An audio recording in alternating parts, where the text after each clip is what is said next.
How you doing? My name's Julian, and I do vocals for Inertia. I'll Uh, go second. Fuck you, Mark. I'm Oliver and I play bass in Inertia. my name's Mark, and I play guitar in Inertia. Beautiful. Gentlemen, thanks for joining us this evening. Cool. Thanks Thanks for for having having No us. us. worries. No worries at all. So we're all here today to talk about the fact that Inertia head off on a run of shows next month, starting in Sydney on April the 19th, then you hit Brisbane, Adelaide, finish in Melbourne on April 27th. So nice and short and sweet.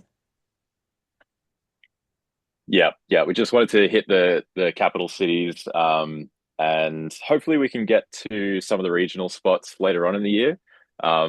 But yeah, just for our first kind of headliner for the album, we'll keep it short and sweet. Mm. Yeah, man.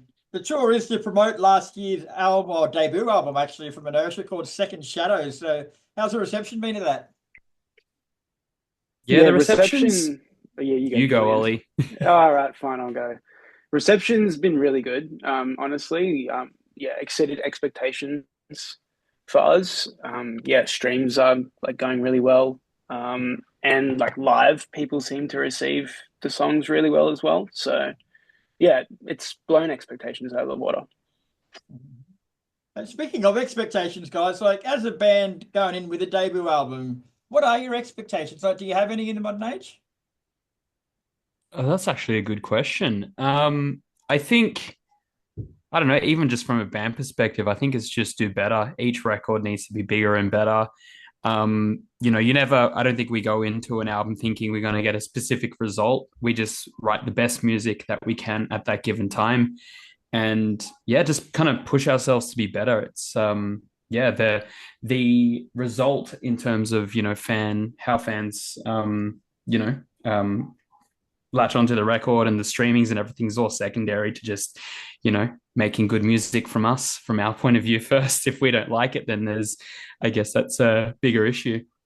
Yeah, yeah. And your sound is it's like it's a not so subtle blending of genres, like bringing elements of dark pop, there's soul, there's sprinklings of emo pop, there's atmospherics. Like, is it a sound that you're always going for, or did it sort of come together more naturally? Yeah, I would say that's just kind of a result of blending our different influences and what we like listening to, what we like making. Um, So, Julian, for example, has a lot of pop influences. So we make sure we're leaning into that, especially on the vocals and the different kind of dynamics throughout our music. And then, a lot of the guys like heavy stuff, obviously. So we're kind of just blending those together and making it hooky, making it catchy, making it heavy. And it's what we like making. It's what we like listening to.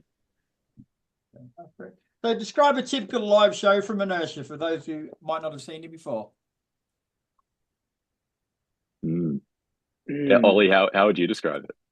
I reckon live show from Inertia is, I'd say, energetic, loud. Um, yeah, I guess that kind of encapsulate like energetic. Like I feel like all of our songs live just like pack a punch. Um, yeah, Yeah. I'd even say playful at times. yeah, Mm. Dynamic too, I think. Like it's got its yeah, kind of softer and more atmospheric moments when you can kind of get into your feels, but then you get hit in the face with a breakdown on the next section. So yeah. it's pretty dynamic. Yeah.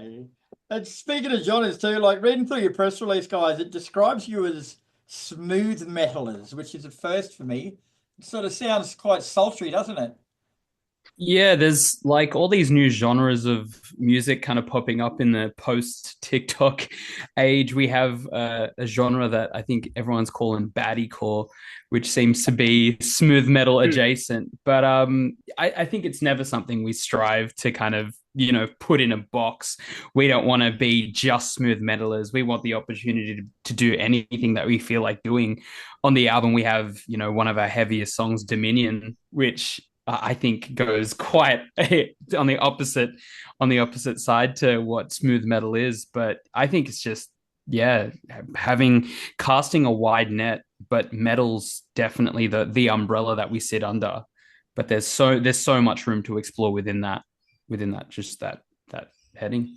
That's one of the bad things with classifying bands, isn't it? Because it sort of puts you in a box, so to speak. Like so many bands like yourselves have got so much going on, but the average person will just read it and they'll read smooth metal and they'll be like, but they don't actually get the full scope of what a band sounds like.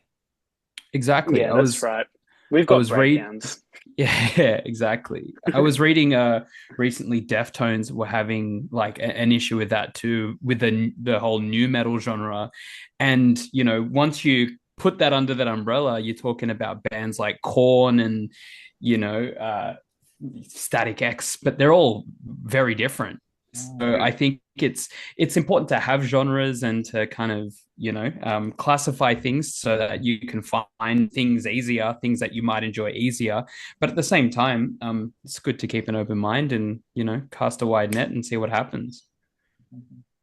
So on the tour, you're going to be taking Headwreck and Singe with you for all of the shows. So tell us more about them and why you chose them to do the tour with you.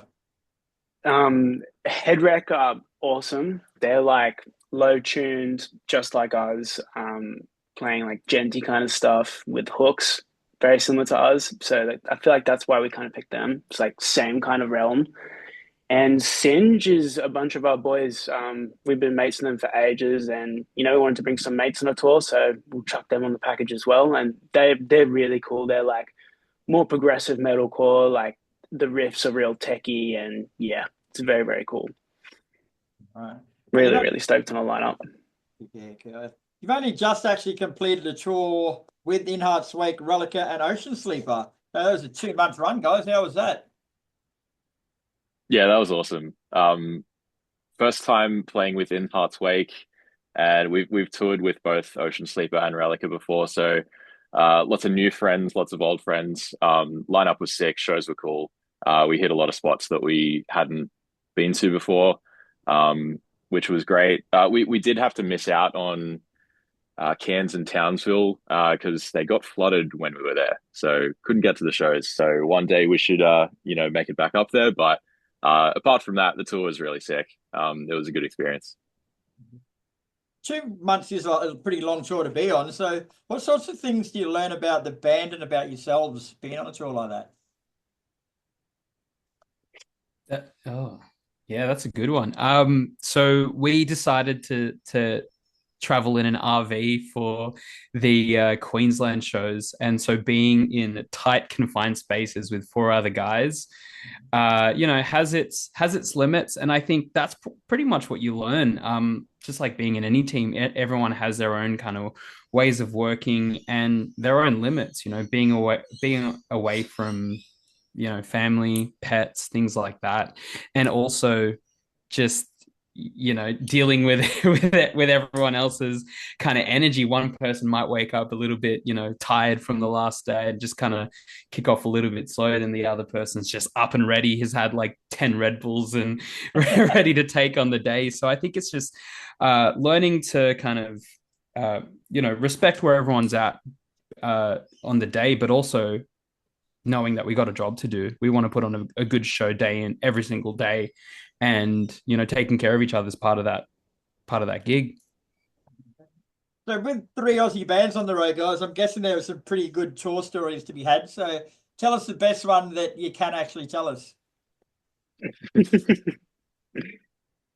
I remember, I think it was Albury. It was Jake from In Heart's Wake's birthday, and he gathered us all around after the show in a big circle. And he said, when I point at you, I think it was, show me where your dog's at. And you had to bark like your own bark. And it was like, it had to be your own kind of bark. And I remember Zach Borg from In Heart's Wake. He was doing a session for In Heart's Wake. He was a drummer. He specifically was like crazy. It was like, oh. It was fucking, and like you had to be there. It was so funny. But this is like 12 o'clock at night in the middle of Albury on a Wednesday. And there's just like 20 guys barking. Did anyone video that? I don't have a video myself. I don't know if the other boys do. Classic.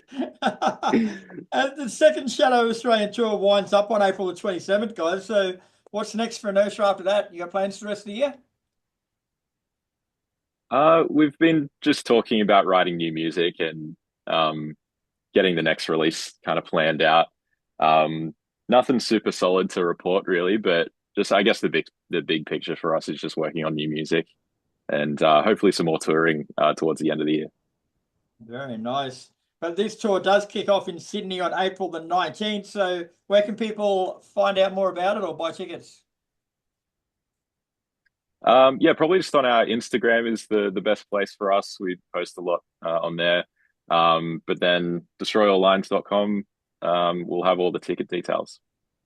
Beautiful, gentlemen. Thanks very much for joining us today. Been a pleasure chatting with you, and we might see you at the Brisbane show.